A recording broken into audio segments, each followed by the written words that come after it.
Hello everybody and welcome to webinar number 71. Today we're going to be discussing placements.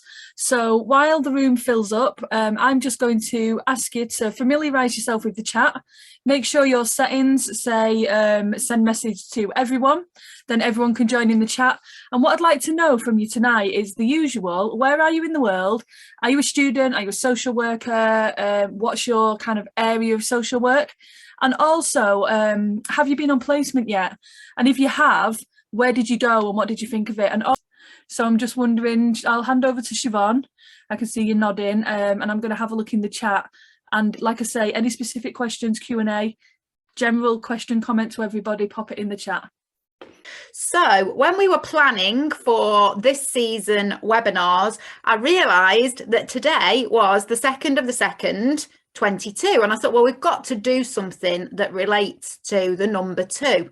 We have actually done a webinar that related to the number 3, which is, I think, Chris's favourite ever webinar that we did, the 3-way shuffle. Tonight, it's all about 2s. So I was thinking, well, what can we do for 2s? And I thought, right, let's think about social work placements, because it takes 2 in lots of different ways. It takes 2. But then I thought, well, if we call it takes 2, the problem is some people might think it's about a Strictly Come Dancing sideshow, which is called It Takes 2. And I did ask the team if they wanted to do like an interpretive dance in the background on camera of what it feels like to be on placement, but none of them were taking that tonight. So it's not about dancing tonight. It's not that it takes 2. Although actually what you'll find is when you go out on a placement as a social work student, there are loads of similarities with Strictly Come Dancing. There's loads of things like you're being paired up with a professional, that you're learning to dance in partnership, that you're, going, they talk all the time, don't they, about going on journeys on Strictly Come Dancing, and you're on a placement journey. There's actually loads of similarities. But it's not It Takes 2 tonight. Although there is a theory which is called the dance of reciprocity. Now, Claire Skilleter, who is a practice educator, actually, I'm thinking about it. I'm sure Claire won Practice Educator of the Year this year at the England Social Worker of the Year Awards. Claire joined us for a webinar. The one we were looking at managing endings. Well, it was a great webinar. Claire gave us loads of ideas in that webinar. But Claire is a big fan of the dance of reciprocity, and she actually introduced me to some elements of this. But it's taken from the Solihull approach. If you've not heard of it, take a look at it. We'll probably do a webinar on it in the future, actually. But the Solihull approach is an integrated approach which brings lots of theories into a model which explores relationships. And it's all about exploring the relationships between children and their families. It's about parenting. It's about encouraging reflective parenting. But it's also about relationships between professionals and families. So there's a lot in that Solihull approach and the dance of reciprocity. And Claire in particular would say that being on placement is like the dance of reciprocity, which is outlined in the illustration there. And it's kind of like all about how you start off with this kind of at the early stages, the initiation, orientation, you get this peak of excitement in the middle, and then the deceleration, and then the ending as things end. And actually that is quite similar to a placement. So there are similarities with It Takes 2 dancing, but that's not what we're doing tonight. I could not get the team interested, as I say, in doing an interpretive dance about placements. When I had a look to do a Google image search to get that quick picture of the It Takes 2, which is what I thought I would get when I put in It Takes 2, all I got all over the place was this computer game. I am not at all familiar with it. I don't know anything about it, but it was the Google image for It Takes 2. So it's not about that either. It's not about an online game. Although there are lots of similarities between gaming and placements. Now, I was just thinking about, I've never really played online games. So I was thinking the rules of the game and the fact that you need more than one player. But then the team came up with loads of ways in which placements are very similar to online gaming. So they'll probably put something in the chat now about all these marvelous ideas they had about how we progress up the levels, and all kinds of different ideas they had about how placements are actually very similar to online games. But the reason that it's called It Takes Two tonight is that really everything on placements for social work students is all about twos. Very often there'll be two placements, although that's not identical. So in Wales, I think there's three. There can be more. I'm looking at Dave now about Scotland. I think you may only have, well, and some people, because of COVID at the moment, are only getting one placement face to face. So there's a lot of difference, a lot of changes, but very often people will have two placements. There is definitely a central relationship of two between the practice educator and the student. It is a core aspect of your placement, is that central, getting that relationship right. Although I'm also recognizing in this that there is sometimes an on-site supervisor as well. But maybe it's all of that, getting that relationship together, that is actually the dance of reciprocity. So I've already started to say, you know, in England, mostly it's two placements, but Wales, it's different. Scotland, it's different. There are differences across all of the countries. And we need to point that out tonight. I will probably talk about practice educators because that's the phrase that I've been so used to. But in Wales, we'd be referring to practice assessors. In Northern Ireland, we'd be talking about practice teachers. So it's a slightly different title that you'll have. It's the same role, just so there's no confusion for you. It's the same role. But what we'll be looking at tonight, all based around twos, is what I thought was, we've done a session, a previous webinar on placements. It was slightly different. We looked at all the P's of a practice learning placement. Tonight, what I thought we would do is we've invited two amazing practice educators to come and join us tonight, and they're going to each share their top 2 tips with you. So you're going to get 2 tips from 2 practice educators. Then we've got 2 student guests who are each going to share with you their top 2 tips, and they're on placement at the moment or have recently finished placement. Then 2 of our team members are going to each share their top 2 tips for placements. And then we've got team members who haven't yet been on placement. So we gave them the opportunity to ask us 2 questions about placements. So you're going to hear the 2 questions from 2 people who've not yet been on placement. Through the night, though, use the chat to ask whatever you want and to connect with other people who have got experience of placements. We anticipate there's quite a lot of people coming tonight who have maybe just started placement, are very early on placement because it's that kind of season at the moment, or who haven't yet had a placement. So feel free to ask as many questions as you want to tonight. If you are attending live for the first time, what you may not know is that Kultuma and Di each week work on putting together some notes about the session, and they'll send you an email, a follow-up email with notes and links to any resources that we think you might find helpful. You'll also get a certificate which Kat works on. Generally, we do all of that work on the weekend because we're all doing this voluntarily. So across the weekend, team members put lots of work into the webinars, and you'll receive lots of things from us. So let's get straight into the session. We're going to go first into Karen, who is a really good friend of mine, and really appreciate Karen keeping in contact with me throughout the pandemic on Zoom. So I think Karen and I have done regular Zoom chats, and I've really enjoyed that through the pandemic. And we like to talk all things practice education as well as other stuff. But Karen was great and said, yeah, I'll come and talk for you then. So I'm going to hand straight over to you then, Karen, if that's all right, for your top 2 tips. Thank you, Siobhan. Right, well, my name's Karen Maude. I retired 6 years ago from working in a local authority in adult services. I took a gap year, very, very late in life, went travelling, came back, potted in the garden, baked a lot of cakes, and then thought, I'm actually not quite ready yet for just baking cakes and pottering in the garden. So I approached the local university and I said, you know, sort of, I've been an off-site practice educator. I've been a practice educator throughout my time when I've been working. You know, do you want me to take a student?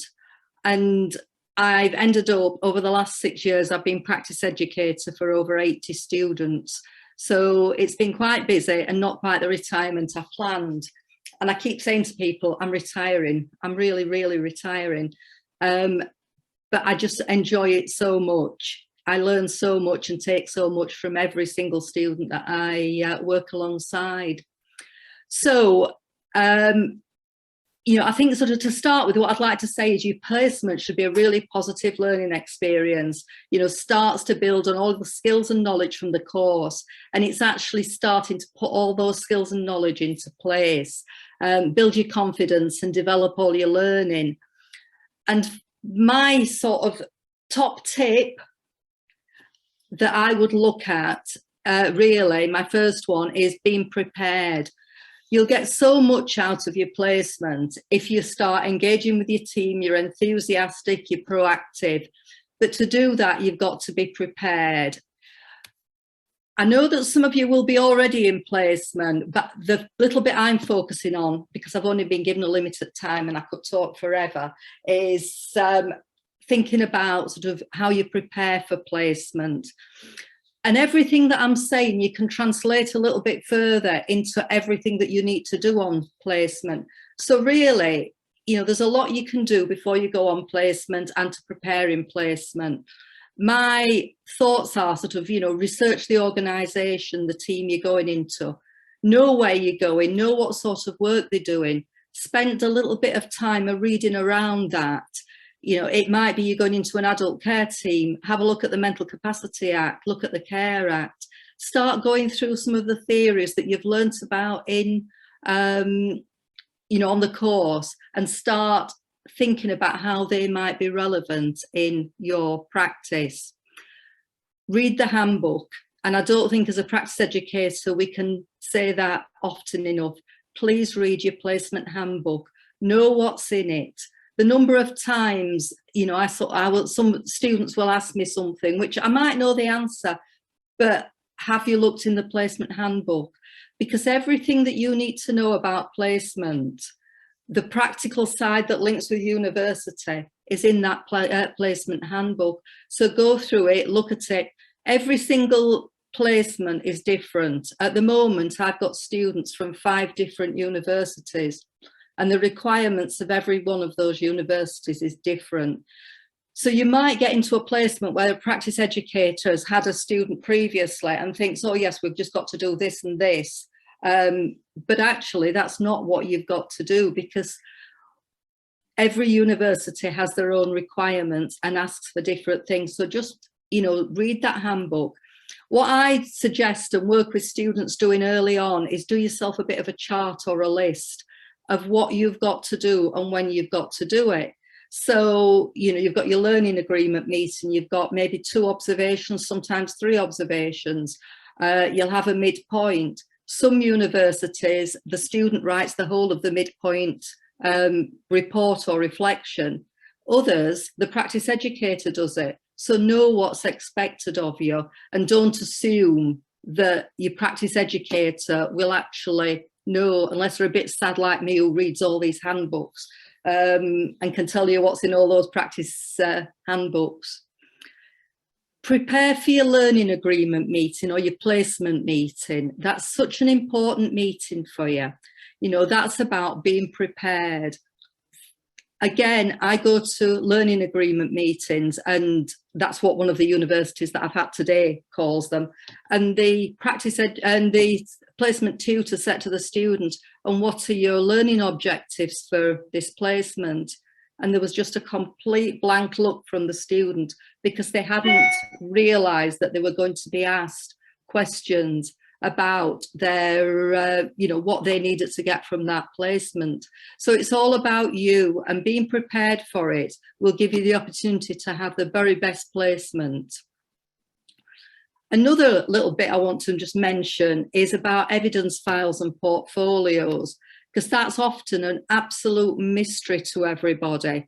But again, if you sort of research what it is and understand what's required of you, it becomes a lot less frightening. Basically, it's a place to keep all your information together. When I was a long time ago, they called them portfolios, and I think some places might do now, and they said you need a portfolio. And I'm thinking, the only sort of portfolio I knew was an art portfolio where you put pictures in. And that to me, you know, sort of, I was completely bemused what this portfolio was going to look like.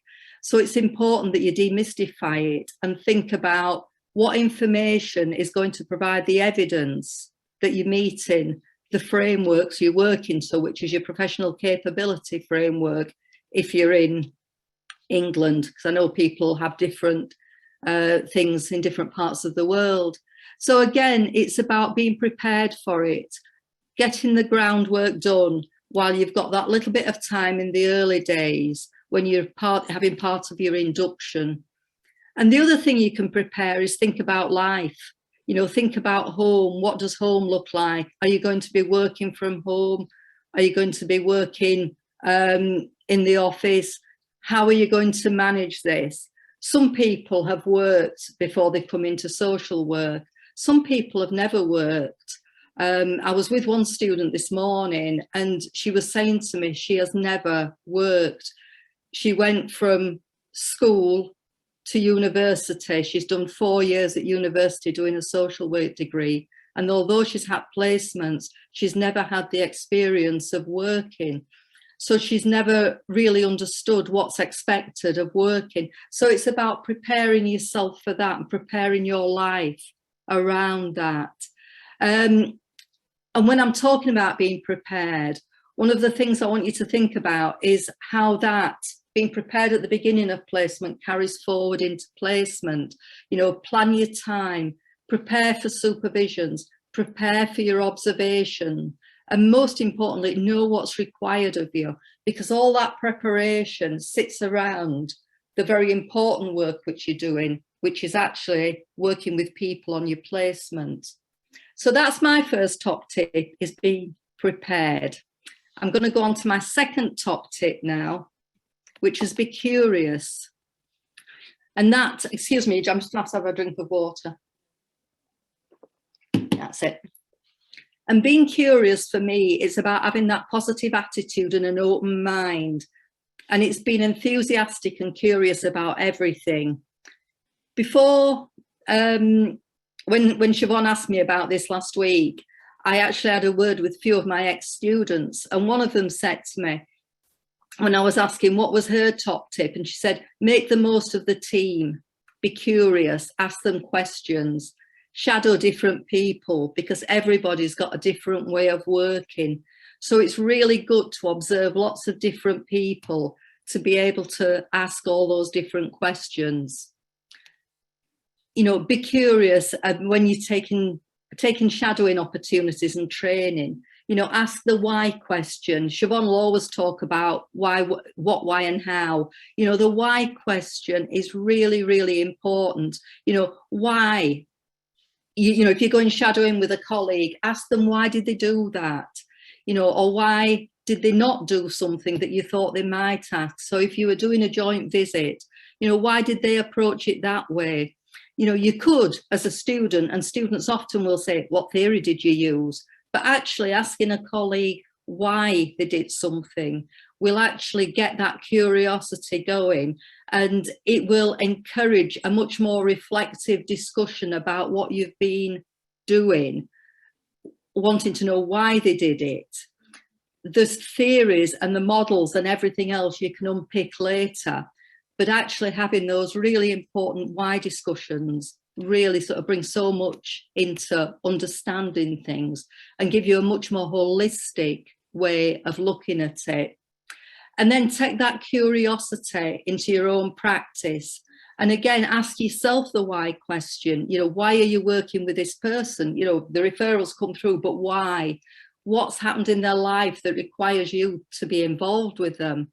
Why has that happened? Not just what's happened, but why? You know, look at things and consider a lot of the wider issues. It's very, very easy for us to explore things on a surface level where we take things as presented and deal with what's in front of us. But actually the deeper learning comes from being curious, looking beyond what's initially presented and questioning and developing that wider understanding of things. I had a supervision session with a student today, and I'd been thinking about this, and I could really see in her discussions the curiosity. She'd been on a visit and she came back and she was telling me there was so much there that she'd found out because she was curious. She could have gone in very, very surface level and just sort of done a visit, gathered the information she needed, but she came back with so much, and it ended up in a very reflective discussion because she was curious.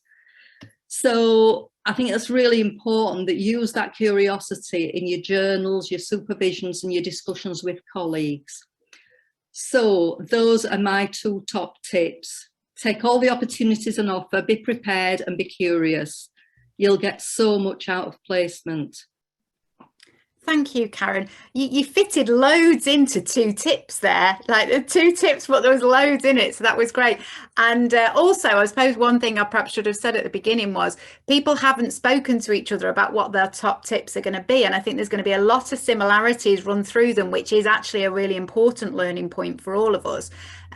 But also that be curious links into our webinar next week, because next Wednesday night we're doing professional curiosity, and we're going to look at all of the frameworks for professional curiosity and all the theory behind it. So that kind of feeds in really well to that. So thank you very much for that, Karen. And so next we're going to go on to, I wanted to have 2 excellent practice educators to share their tips tonight. And lots of you will know that I've recently moved over to Northern Ireland. I love social work in Northern Ireland, and one of the first social workers that I met in Northern Ireland was Anne, and Anne has agreed to come and talk to us tonight. So I think it's practice teacher in Northern Ireland, Anne, isn't it? So we're going to have 2 top tips from a practice teacher now. Thank you. I'm going to hand over to you then, Anne. That's great, Siobhan. Thanks very much. So you can see from my introduction here, and Siobhan's just said I'm from Northern Ireland, so forgive me when I'm talking about practice teacher, it's the same thing as practice educator. And as well as practice teaching, I work along with a very close colleague, Magella, and we're called the Practice Learning Coordinators for the trust that I work in, which is the Northern Trust. And that means we get the privilege of working with 106 students every year, and the practice teachers and the on-site supervisors who work with them. So it's a part of my job role that I particularly love. So my top tip, my first one is let values guide your behaviour. So we know that there's no kind of agreed set of value statements for social work, but in your organisation, wherever you go on placement, they will have some kind of values statement or values guide, and it's really worthwhile looking at that. And this one that's on the screen is what we use across the whole of Northern Ireland. We've got regionally agreed health and social care values, and these are them. And if you're working in this way, you know, it's really going to help you to succeed on placement. So I'm just going to run through them quickly, and I'm going to give you one reflective question for each one of the values. So the first one is working together. And we know that social work is a relationship-based profession. And you'll know as a student, you'll know before you go into placement that your relationship with your practice teacher is going to be central and very important. And if you have an on-site supervisor, that's going to be important as well. But when we're working with the students and doing their induction programme, we would also get them to do a key people exercise. So we get them to think about all the other people in placement that could be helpful to them, and it would be useful to work well together with them. So it's things like you learn a lot from other experienced members of staff and the team. If you're in a multidisciplinary placement, you can learn a lot from the other professions. If you work alongside social care staff, you can learn a lot about how to communicate with service users and different skills that are important. So working together, and of course, obviously your relationship with your service users and their families. And I just love it as a practice teacher when the on-site supervisor says to me, the students come in and they've just fitted into the team perfectly and they're getting on great, because usually that bodes very, very well for how the rest of the placement's going to go.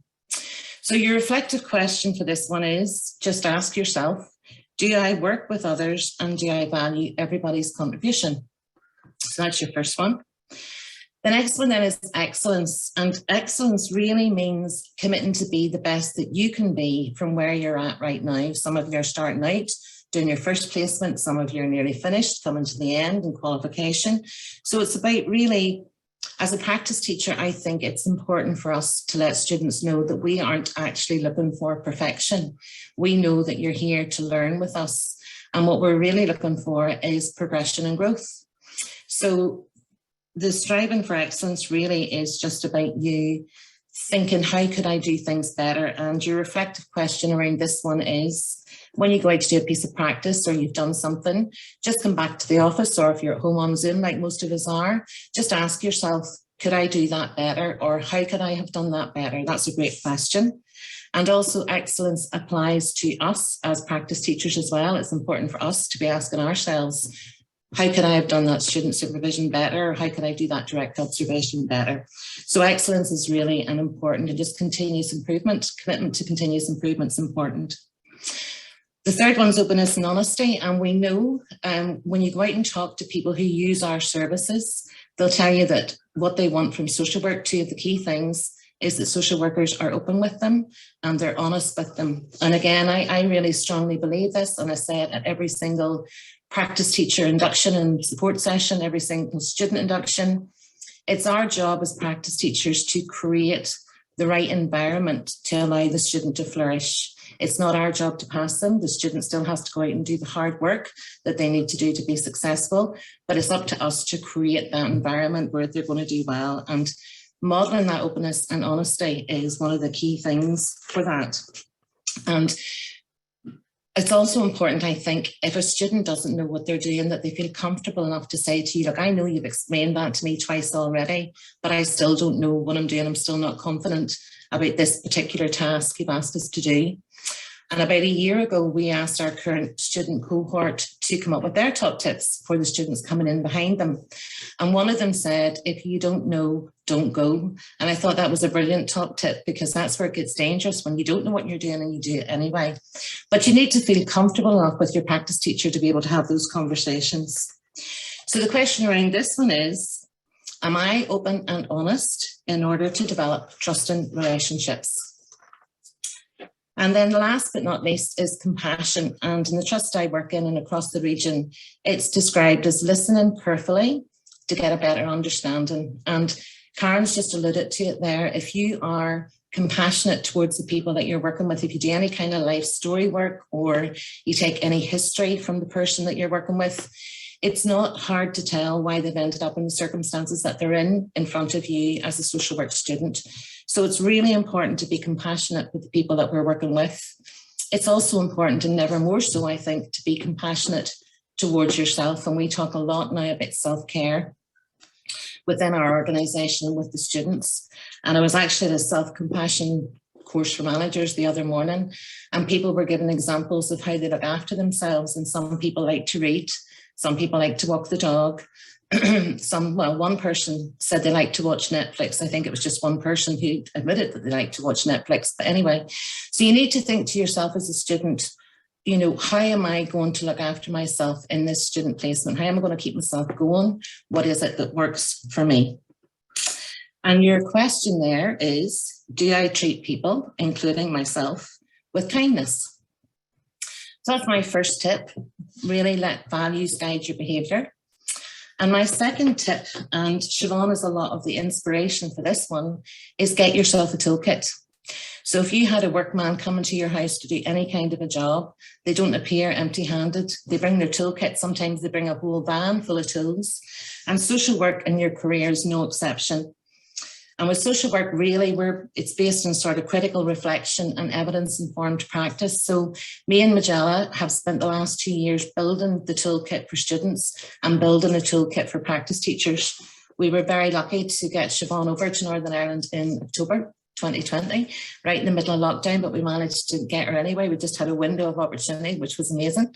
And Siobhan spent a day with our team, and we took an awful lot out of that. And one of the things I love about Siobhan's work is it's so practical. It is tools that you can take and use. So some of the things that we've taken on board are, we use postcards with our students, which is just a visual aid for reflection. And Siobhan shared with us that day that 65% of the public are visual thinkers, and that's probably more of a percent in the career that we've chosen. So visual tools can really help you to reflect.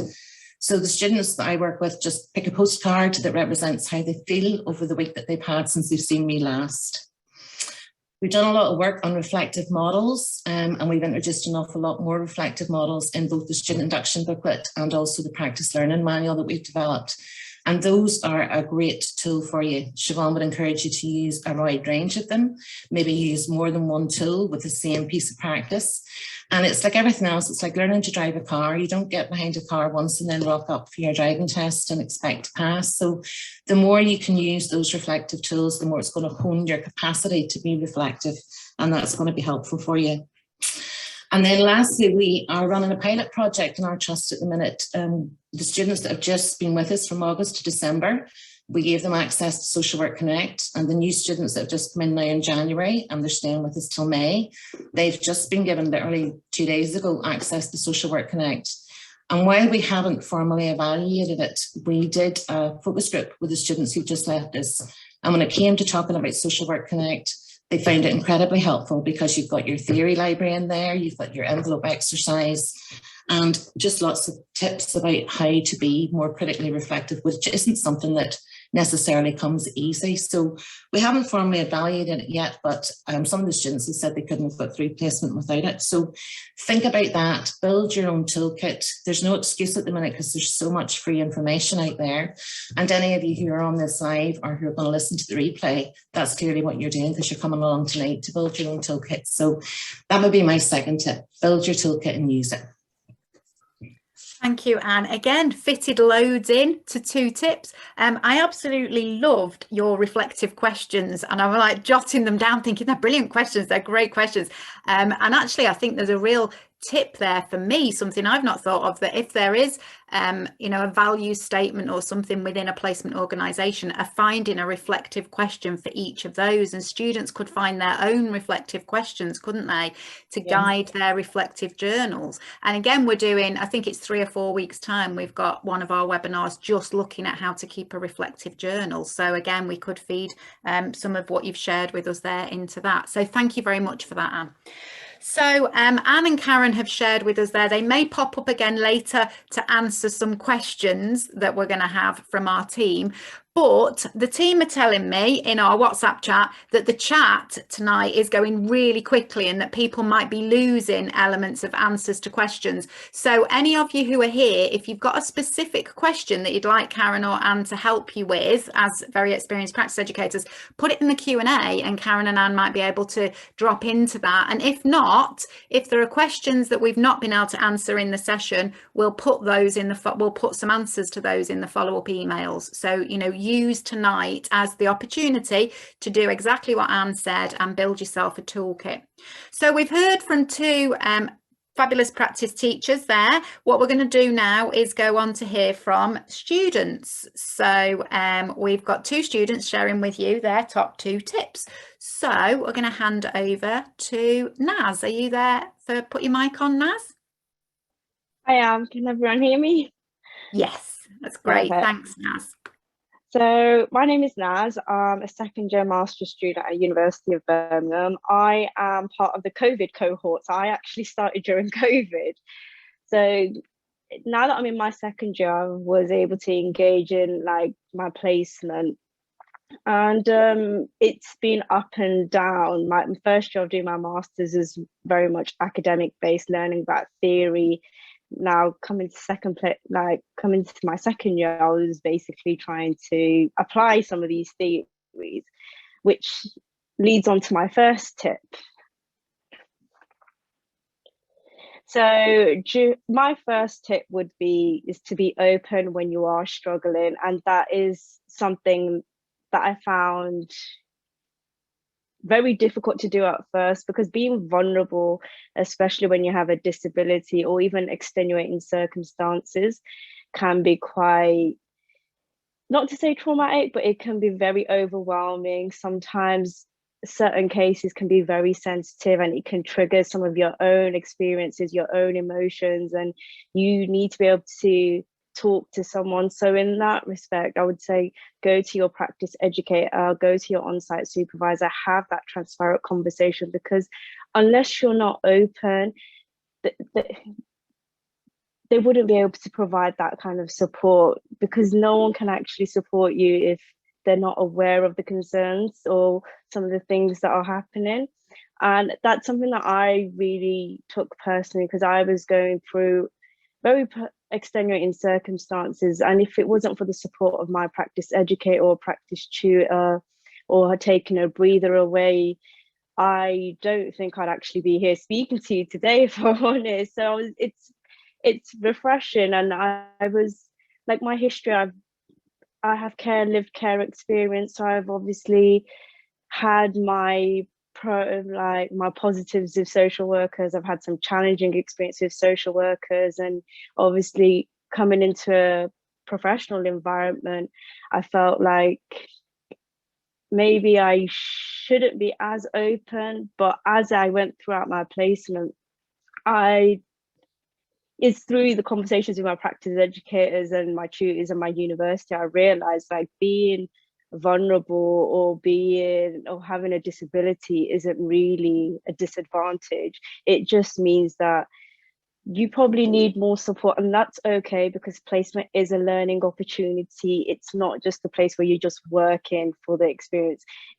You should be able to feel supported, and it's a place where you can openly ask for guidance, and it should be a healthy environment, which leads on to my second tip. So my second tip was to take every opportunity or challenge as a reason to grow professionally as well as personally. So there'll be moments where everything is not going well, and it's your mindset, I feel. So you can take this opportunity as be like, okay, I never want to go into this field again. Or you could be like, okay, let me critically reflect and let me think about how this is going to help with me. I know with my first placement, I had some personal circumstances, and unfortunately, I wasn't able to complete that placement. But because my university was so supportive, so engaging, and I had a very good team behind me, and I was able to then finish off the remainder of those days in a different agency. And it's through going through this different agency, I was able to actually critically reflect, like, not all professional environments or it is as challenging as what I was in. And if like even there's procedures that your university would have in place in terms of the handbook, in terms of following procedures. But I guess given the profession that this is, or we can sometimes be demotivated, because I know when my first instance happened in my first placement, I was questioning myself. I was thinking, am I even professional? Did I do something wrong? And it was only until my practice educator really came in and supported me and said I did nothing wrong, and really fought for me when I felt like I literally almost felt like I was willing to drop out of the whole course altogether because of that one bad experience. But he really did fulfill me, or not fulfill me, like inspired me to really just take it up and just take a break, take a breather, and just kind of continue on. Like, don't let one poor experience really affect you and your development.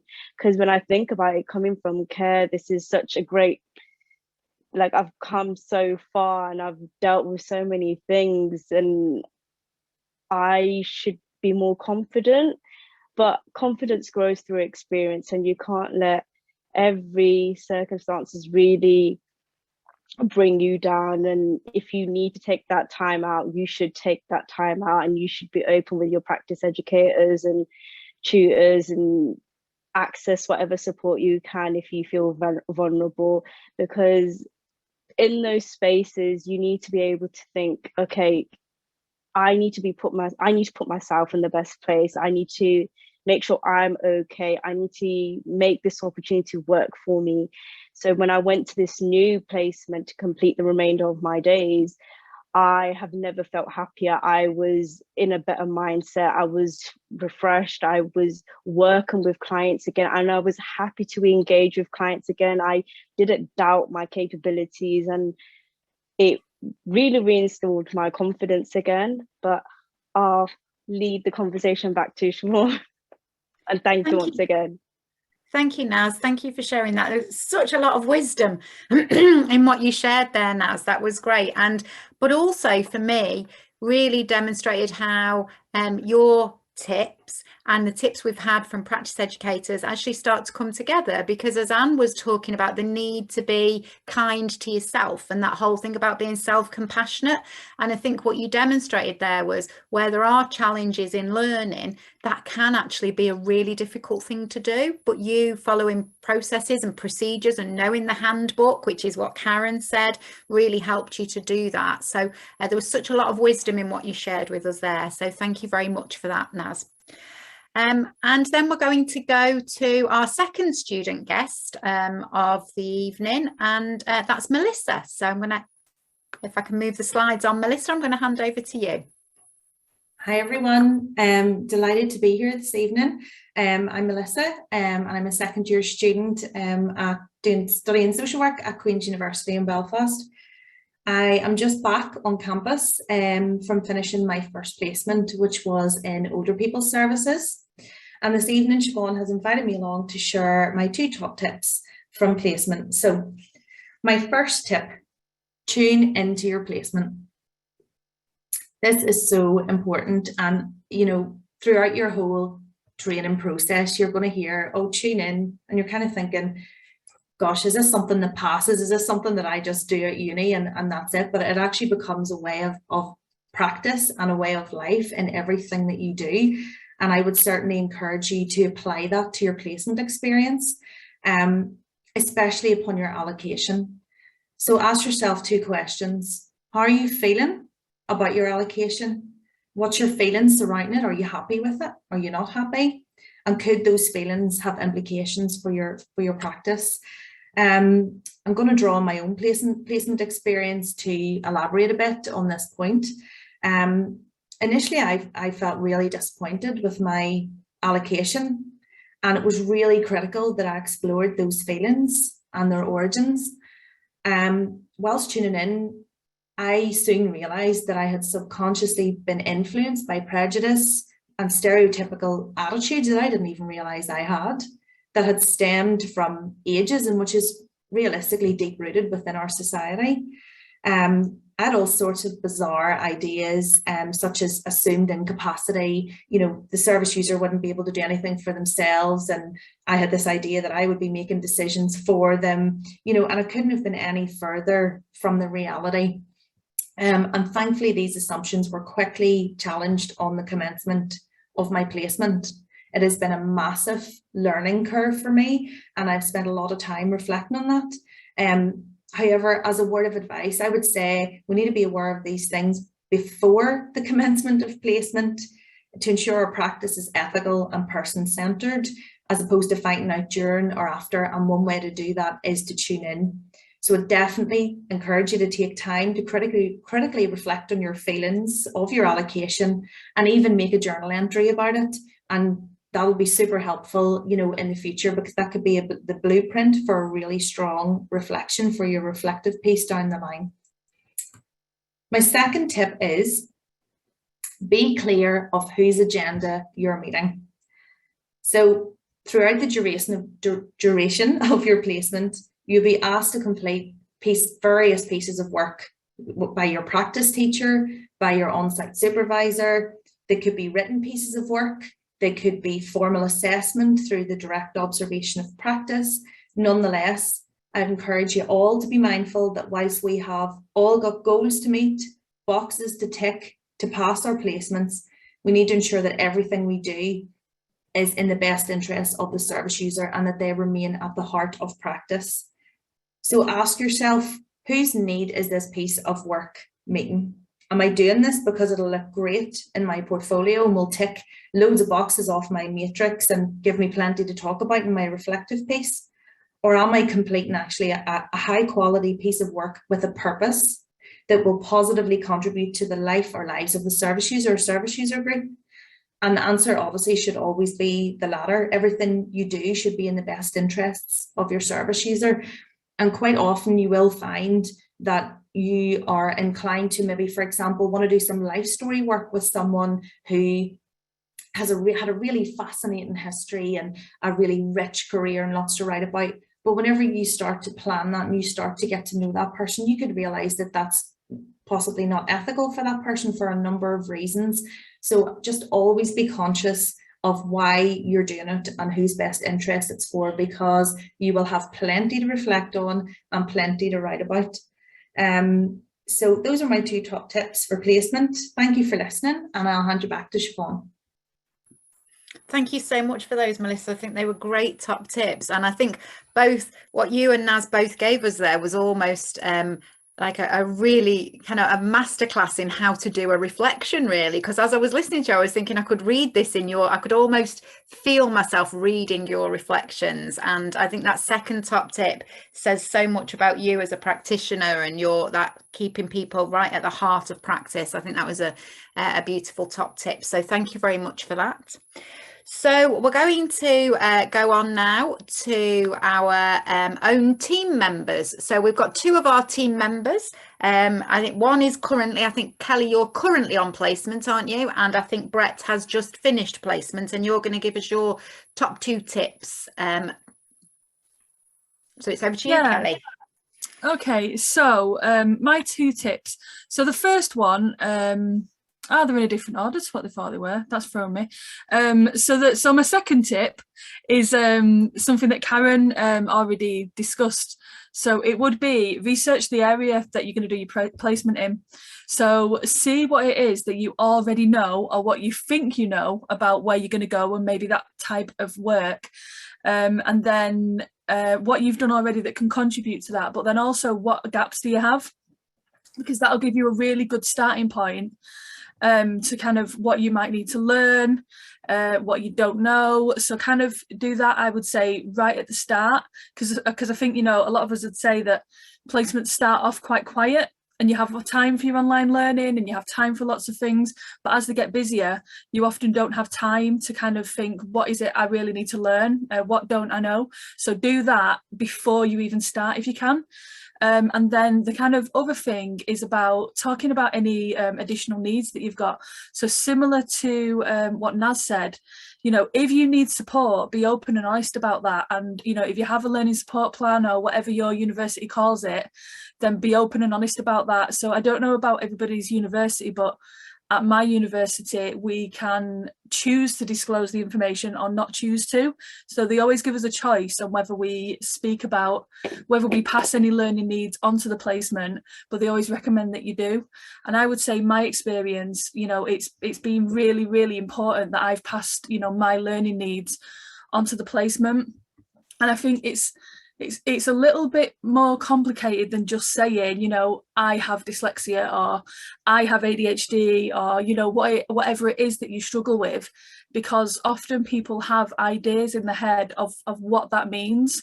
So if it's a specific learning difference or, some kind of neurodiversity, people may think that they know what that means. And sometimes they do and sometimes they don't. But what they don't know is how that affects you. So have a think about the things that you may struggle with.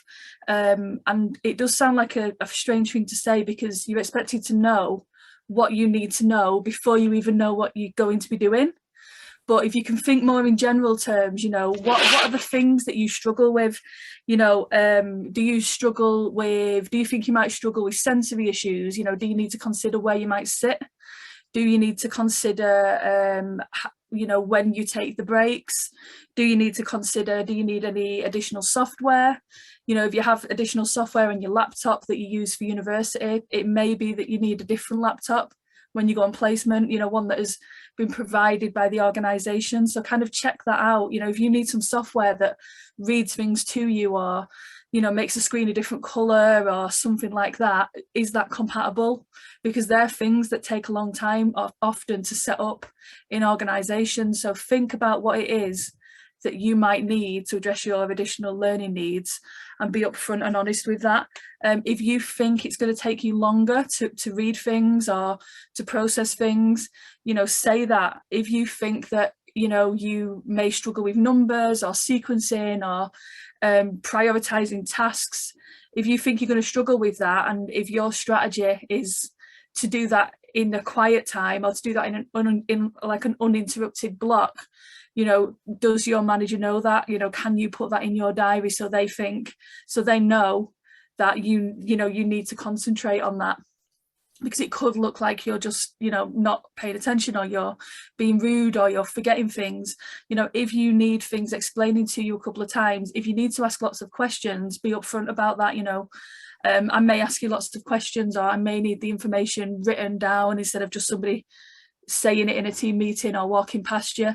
So, you know, be upfront about all of that. Whatever the additional learning needs that you have, how does it affect you specifically, and what strategies can you put in place for that? And I'd say for me, that's what I've done on my placement, and so far it is working. So, you know, just be upfront and honest, but think, how does it affect you in that placement? Because often people think they know and they don't, or they try to do the best thing and it doesn't specifically help you. So that would be my top tip. Thank you. Thanks for that, Kelly. And I think you've really demonstrated that. How does it impact on you, and you thinking that through and what's going to work for you? It's that I think is really important. So thank you very much for that top tip. We're going to fly on through now to Brett, and your 2 top tips, Brett. So my 2 top tips, now Siobhan said at the beginning, none of us have spoke to each other about what our top tips are, but there is a common theme running through these. So I am going to be quite brief here, because mine are the same as everyone else's, but my first one is to embrace your placement. Assuming, like in Northern Ireland, we get issued our placements by our universities, and I'm assuming that that's the same for the rest of the UK, or most of it. When you get your placement, you might not be 100% happy with where it is or the service user group that you're working with, but look at it as a learning opportunity, because it will be. There will be plenty of learning there. Embrace it, go into it. That was exactly how I felt at the beginning of my placement. I was like, do I want to be doing this? And by the end of it, I loved it, loved every minute of it. And then my second tip is, don't be afraid to speak up if things aren't going to plan. You're a practice teacher or practice educator, you might have an on-site supervisor, you've a tutor at university, you've your support in the trust or the regional trust that you work with. There's all these people that you can talk to. If you're not an entirely confident person and don't like confrontation like me, that's like a perfect opportunity for you to build your confidence and have challenging conversations with people to get things sorted, because you don't have to go through placement, you know, hating every minute of it. If you can have those conversations with the people and get it sorted, you'll benefit from it. I love that point, Brett, that giving yourself the opportunity to have those challenging, courageous conversations, because that's such an important aspect of. So I think what you've really demonstrated there, and I suppose is where we started as well, with Karen saying prepare for the placement, because that's actually a skill you need to develop as a social worker, is preparation for your work. In the same way you're saying, lots of those processes of placement help you to develop skills that you're going to need as a social worker. So I really love that point. Yeah. Thank you very much. Okay, so one of the top tips, the golden top tips, I suppose, that has come through, I think, from everybody really, is that importance of being able to ask questions and step into that asking of questions. So we do have team members who are with us who haven't yet started placement, and we wanted them to have the opportunity to contribute a bit tonight. So I said, okay, well, we'll have 2 team members give us 2 questions then about placement. So I'm going to hand over first to Jenna, who has got 2 questions for us, and then Kai, who has got 2 questions for us. And I think those questions might represent lots of questions that you in the audience might have as well. And I'll try and answer them, but Anne and Karen might also have some thoughts about this. So feel free, Anne and Karen, if you want to pop your mics on and also share your thoughts. So Jenna, do you want to give us your questions? Yes, I would love to, thank you. So I'm currently at the University of Hull in my first year, and my placement is super fastly approaching. I'm feeling a little rabbit in the headlights, and I think the biggest question is, you know, are we supervised, or are we left to work independently? I appreciate that things are quite hectic at the moment, especially in current times. The demand for social work, etc., is massive. So will we be kind of thrown in the deep end deal with it as best as you can. I think I am quite apprehensive about that. Scared of making mistakes, scared of asking too many questions. Am I going to be a hindrance? Am I going to be a pest if I ask? I like to be 100% clear on things before I approach an act. And then once I am clear, I'm very confident I can move forward. But it's, you know, it's something you don't really want to be getting wrong. Secondly, what if I feel that I'm not suited to my placement? Is it something I can change? It's something that I can maybe move from? But then I think Brett gave a lot of clarification within his top tips with basically adapting and taking it on as a positive challenge. And, you know, this isn't going to be my full-time forever job, but what can I grab from this? So I really liked Brett's perspective on that. So I will, obviously, I've taken that on board and written that one down. But yeah, those are my questions. Thank you. Thank you, Jenna. I think your first question is, I think lots of people have that kind of, am I going to be left on my own to work independently? So I'll say a couple of things. I'll see if Karen and Anne want to add to it. But one thing I'd say is, a bit like where we started, and I was saying, you know, It Takes Two is a bit like a computer game. It's similar in placements because you do go up a level. So in your final placement, you will be expected by the end of that final placement to be working independently, but not at the start of your first placement. So, and it's going to differ depending on where you are. So if you're in something like a service, like a day service or something, I think some of our team members have had placements in services like that, then you're not going to be on your own very much, probably at all. You're going to be in a team and working within a team, part of a team all of the time. So in some placement settings, you're going to be very much working as part of a team. In others, you will be going out to see people independently, even in a first placement, but you shouldn't be thrown into that. You shouldn't be doing it without, I think what, I loved the phrase that Anne used that a student had come up with of, if you don't know, don't go. And I think that's true. When you said, I'm worried about, am I going to ask too many questions? I saw Karen shaking her head vehemently, like, no, you can never ask too many questions. And I feel that as a practice educator, I would much rather have a student who's asking me lots of questions, because I come away from that thinking, this student's really keen to learn. If you don't ask me any questions, I think you're not really interested. So I'd rather you ask lots of questions, and most people would. So ask as many questions as you want to. Go and observe as many people as you can. If you feel like you're being asked to do too much on your own too soon, talk to your practice educator, and if necessary, talk to your university tutor about that, and they should help you to gauge where you should be at. But you should never be left to work independently without feeling confident about that. You should get a really good, thorough induction and lots of chance and time to talk about the work that you're doing. That's my thoughts about the first question. I don't know, Karen, Anne, if you wanted to add anything to that. I think the only thing I'd add to that is every single student starts at a different place and comes with a whole range of different experiences. So you might be on placement and a colleague in another placement, you know, sort of somebody from uni in another placement is actually saying, well, I'm doing 6 assessments, I've got all these cases. And you may be in a very different place and in a different placement that does different types of work. Every single student brings different things to placement. And everybody's journey through placement is very, very different. And through the whole social work placement is very, very different. But you come out as a social worker with a whole range of experiences. So I wouldn't try, I think it's really important that you don't try and compare yourself with other students and what other students are doing and what other people within the team are doing. This is your time for learning. And I think it's really important that we don't forget that for students, that it's part of their learning. So that's, you know, sort of, that's my sort of comment on that one. Are you answering the other one as well, Siobhan, or are we going back to that? I will. Yeah, well, I will just answer that one quickly afterwards, Karen, if that's all right. But yes, yeah, I completely agree with what you're saying. I was nodding away really when you were saying there. And I don't know if there's anything you wanted to add, or if you feel we've covered that, or you don't need to. I just want to give you the chance. But just quickly going back to Karen's first tip, Jenna, what I'd say to you is read your handbook and go into placement armed with all that information that's readily available to you. And then you're not using up 20 questions asking about something you can find out yourself. But I echo everything that everybody else has said, absolutely.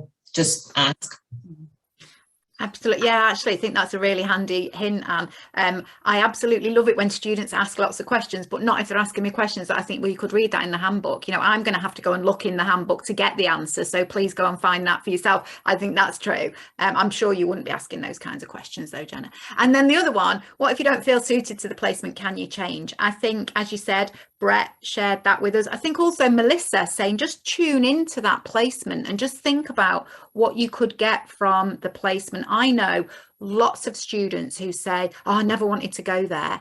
And then they go there and they love it. And they and some students I know have actually totally changed their whole kind of career plan based on a placement that if they'd have been given a choice, they'd have said, I'm never going to go there. And now, you know, they're senior managers in that service years on and absolutely love it. So what I'd say is, you don't know if you're going to feel suited to the placement. It's almost like there are so many different things you can do in social work. So be open. But if you're in a placement and something is going badly wrong with that placement, you know, as like Naz was saying, sometimes placements don't always go well, then talk to your university. And there can be times where people move placements. And Naz said she has finished off the final parts of her days somewhere else, and that can happen. So, but generally speaking, don't think, oh, you know, I want that placement and that's the only one I'm going to accept type thing, because just there's so much to learn from other places. So unless Karen and Anne wanted to comment specifically on that, I'm going to go on to Kai's questions, if that's okay, Kai. It is, yeah, thank you. I've had about a million questions I didn't even know I had answered tonight, so thanks everyone for that. But for the two, or actually three, I've been a bit cheeky there, questions that I've chosen. The first one I wanted to ask was, is it common for placements to give you more responsibilities than you should have as a student? And if so, how should you handle that if it comes up? And the second one, I actually went and asked the rest of my year group if they had any questions. And Linda on my course came up with this one, because I suppose we're used to with interviews worrying about what we're going to be asked, but she wondered what a good question to ask the interviewer would be when you're being interviewed for placement. I think that's a really good question. So do let Linda know. That was a great question. So I think actually I'm going to start with that one and say, from my perspective, what I think a good question to ask the interviewer would be, actually links into some of the top tips we've had tonight. If a student says to me when we're talking about placements and, you know, I'm meeting with them before a placement, if they said to me, is there anything that I can read or research to find out more about this area? To me, that says they're interested here. That's a good question. So ask that, you know, is there anything that I can do to prepare more fully? Is there anything I can read, or maybe anything that I can watch or listen to? It doesn't have to be reading, but is there anything that I can do to prepare so that I can come here and get, you know, and be the best student I can from day one? That would be great. That's a really good question. In terms of, is it common for placements to give you more responsibilities than you should have as a student? I actually think when Jenna introduced her question, I think Jenna showed a lot of insight there. Jenna was saying, I know things are really busy out there at the moment, and I know you know that, Kai. Things are really busy.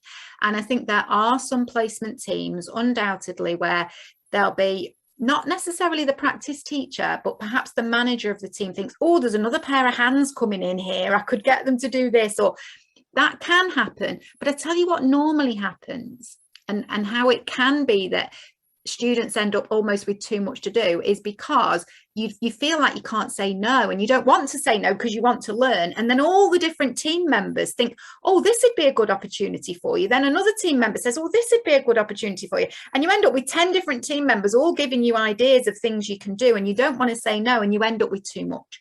So one thing I'd say is, as a student, make sure all of your work comes to you through your supervisor, because then they know how much work you're taking on, and then you shouldn't end up with too much work. So they're my thoughts, I think, really. We haven't got very much longer to answer the questions, but I don't know if there's anything Karen or Anne would want to add to what I've said there. If there is, feel free to jump in, but it doesn't look like. So does that give you enough, do you think, Kai, for what I've said there? Thank you. Okay, so this is what we're going to do then to conclude our session this evening. What I would say to you is, from my perspective, placements are the absolute treasure of social work education. I've been a social worker for 32 years. When I did my course, it was a 4-year course and we did 5 placements. I could tell you something that I learned on every placement. I would struggle to tell you something I learned sat in a classroom, if I'm honest with you, from 33, 34 years ago, but I can identify things I learned on placement.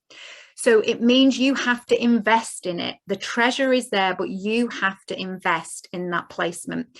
So just to try and really push this home, I'm going to ask you all, I'm hoping everybody's got a notepad, or nowadays you don't, you type it on a computer screen straight away, don't you? Whichever way round, write these words down or type these words or stare at these words on the screen. What I want you to look at is, over your placements, the work that you do will start to become more complex. Some of the team that do these webinars, when we started, the whole team was students. Chris and Kat are now more than, you know, they're in their 2nd year of qualified practice. They're working with things that are more complex now. Complexity increases during your social work career. That can be perplexing. And I think before you go on placement, you can be perplexed. You know, it's a fancy word really for a bit confused, a bit discombobulated, not too sure what's going to happen. A bit like Kelly said, I don't know what I don't know. All of that can be perplexing. But what you need to do is you need to demonstrate flexibility. You need to be flexible. That's how you're going to learn flexibility. And you need to demonstrate and develop that skill as a social worker anyway. And you also need to move towards reflexivity. Now, we've done loads of webinars on reflective practice and looking towards reflexivity that you could watch back. But you've got all of those words written down. I've said to you, the treasure is in your placements. X marks the spot of treasure. Look at the X in all of those words. All of those words around the X, you've got an E and an I. EI is short for emotional intelligence. One of the things you will demonstrate and develop on your placement is emotional intelligence in practice. That's one of the treasures. Another one of the treasures is you will begin to see the I and the E in social work. You will see the individual in the context of their environment. That's what you're going to see. You're going to see internal factors and external factors. You're going to learn how the internal and the external connect together. The I is all about me, isn't it? I, my situation, I am here. You're going to learn about I, but you're going to learn about everyone. And the final bit is you're going to learn to engage and intervene with people. All of this is about the E and the I. You will get all of that from placements. The treasure of social work education is the placements you go on. But what I'd say is, and what I think has been demonstrated tonight with Naz and Melissa and all of the Student Connect team, is, for me, the treasure for social work is students coming into our profession. And we need you in our profession and we value you. Practice teachers love working with students. We value you, we learn from you. So don't forget that you are bringing into placement, and you bring a great deal, and there is a treasure there. It's a twofold treasure. You get the treasure from placements, but we recognise and hopefully will treasure you as students. So I'm going to try and summarise the tips that we had. It's a bit like a tongue twister, isn't it? We had 2 top tips from practice teachers, we had 2 top tips from students, all that, 2 top tips, trying to pull them all together because there was a lot of overlap and we didn't talk to one another before them. But these are what I see as the top 10 coming out from tonight. Be prepared at every level. Be curious, be open and honest about your learning needs, the style that you have. Be open about what you bring, and if you're struggling or if things aren't going to plan, be open and honest. Embrace the learning on the placement, tune into it, think about the joy that you're going to get from this placement. You know, just be open to any kind of learning. Learn to grow from the challenges that you'll face. You will face challenges on placement, but actually that's a key part of your learning, because you're going to face challenges through your whole social work career. I love that whole let values guide your behaviour. I think, you know, for me, that was a real learning point tonight, that whole let values guide your behaviour. Remember that the people supported in the placement setting are the priority. And actually, that's one of the key values, isn't it? Is let's be person-centred. Don't be afraid to ask questions. There is no such thing as a silly question, and questions are powerful, incredibly powerful. And actually, of all of the top tips, that's probably the best one in terms of it takes two, because you asking the question is helpful to you, but it's also helpful to the person you're asking it, because it makes them reflect. I love students asking me questions because it makes me think. When they say, why do you do it like that? I think, oh, actually, I've just done it like that for years. Actually, it's helpful for me to think about why I do it like that. Build your toolkit. Recognize the value of the placements that you have, because you will get out of them what you put into them. This is your placement. We called this webinar My Social Work Placement because it's yours. It's unique to you, and you will get out of it what you put into it. So we'll finish off with a 2 as well. The first thing that I do with students is a bring and buy activity. I ask students, what are you bringing to this placement? What have you got that you're bringing here? Because you might have lots of learning about new theories. You might have some pre-course experience, or you might have some lived experience. You'll have your personality. You'll have lots of things that you can bring to the placement. But there's always lots to buy as well. Lots of things that you need to get. And that's what placements offer you. So think about, and it's a great actual reflective activity for you to do now. Even if you've not got your placement identified, what am I bringing to the placement that I'm going to go on? And what do I want to buy from placement? Because it's a much easier way than thinking about what are my learning needs. What do I want to buy is a much easier way. So thank you to all of our guests for tonight, and everybody for making It Takes Two such a, you know, the second of the second 22. It's why we went for It Takes Two.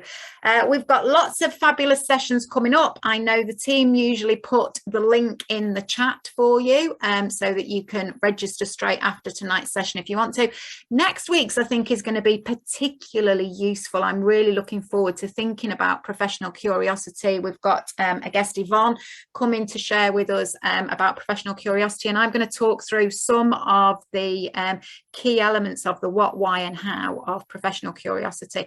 And then we've got promoting non-violence in conversations, and those of you who are going on placements probably going to be particularly interested in the 23rd of February, so almost a month, almost the end of the month, where we're going to be looking at keeping reflective journals. And then we're back onto part of our anti-racist series looking at intersectionality with a returning guest, June. So thank you ever so much to everybody for tonight. I hope you really enjoy your placements, and remember, it takes two. Thank you very much, everybody. Bye. Good night.